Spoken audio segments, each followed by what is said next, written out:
Hi! Today I would like to show you how you can transfer files from Realme 8i to Samsung device. Start by accessing Play Store on both smartphones. Now tap on the search bar and type Send Anywhere. Then you need to download this free app from this developer and open it.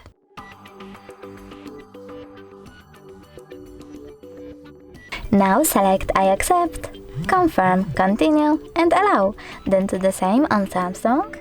So I accept, confirm, continue, allow.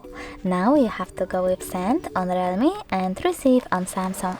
Then click on all of those type of dots and select send in order to send all of those files. It will take a long while though, so I will go with one photo from photos category and select send. Then click got it, and from here we have two ways to connect.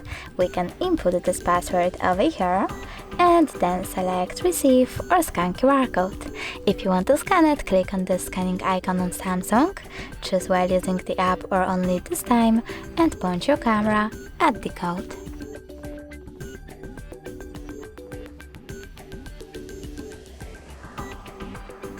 Now we need to wait. And as you can see, my photo was successfully transferred. If you wish to make sure of it, you can always go into File Manager, My Files in this case, tap on in my case Images and go into Send Anywhere section. Thanks so much for watching. If you enjoyed this video, leave a like, comment and subscribe. Bye!